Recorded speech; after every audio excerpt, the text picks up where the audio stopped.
Good morning everyone. So today I'm gonna take you through one of the most special moments that happened last 2023 August. So as you know, na-stranded me sa Switzerland for about 5 days during the bank holiday weekend because of the UK traffic control issue. Wala actually ni siya sa plano, but we are here already, so might as well make the most of our time and visit the top of Europe, which is the Jungfraujoch region. Avail lang mi sa ila website for the tickets to tell you it's not cheap. But anyway, wala lang yun na dili mi diri perminti, so amo i-enjoy as much as we can and see the beauty of this country, Switzerland. Di naman pud mi diri makabalik in the future, who knows. So here na mi nagsakay sa cable car, reach the top of Europe. 15 minutes cable car ni siya. Despite the high cost, it is worth every penny to experience this. Took the train from our hotel in Zurich, Interlaken. This new Eiger Express tri-cable car, which takes us to Eiger Glacier Station in just 15 minutes. Views were just spectacular, no? Ni siya one of the best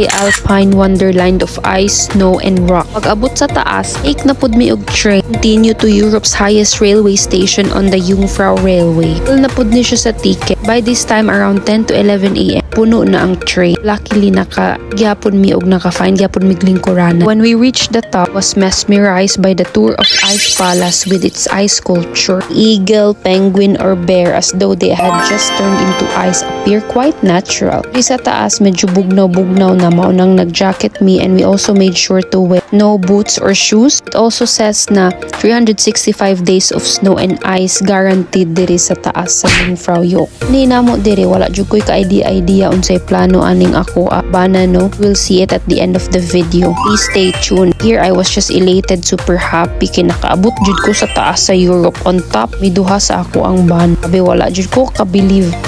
God's grace na jud ta diri. Actually, wala mi na stranded, dili na mi mag-anhi diri. The journey itself to come here takes time. Tapos grabe pud ka ma. Nagdugo amo wallet pag guman agoy. 7 days sa Switzerland. It's all worth it. Looking back at it now, kung nagmahay na nagbook ko sa ticket. Ang sorry jud, ako man gyud ang una nagbook sa ticket paingon din. Just intentionally for a bank holiday weekend. Never knew what was coming after. Sometimes in life, things happen that is out of our control. We can either be sad or most of the moment. Here we chose to take every opportunity and time as a gift. That's why here we are. In ang mga orasa, ingon nami sa pinakatuktok sa bundok aning Swiss Alps, no? Di lang ko gamay nagmahay kay kapoy kaayo, grabe kahanga. To think about the pressure, the altitude, blubli na jud ko ani og kalok kay grabe na jud katugnaw. Ang akong pananaw puti na tanan, hanap na. Umtan pa jud namo ang amo shade. Anyway, on top, this is what happened. You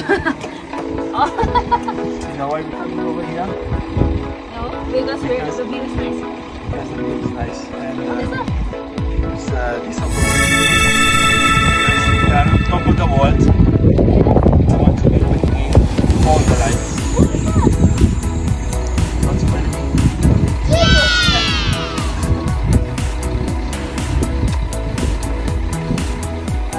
Why are you doing this?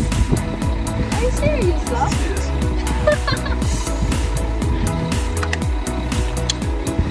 Never in my million dreams na nakahuna-huna ko na mag-propose na ning ako abana diri, no? Iya reason di ay daw kay mauning pinakataas sa kalibot far as we're concerned of Europe, maong naa siya diri nag-propose. So pag uli na happy na kayo inda kasabot pa akong gibati kay I never saw it coming. Kahilakon ko na sige na lang kog smile na sige katawa, and ano man di ang feeling, no? Grabe, salamat sa pagtanaw, the like and share.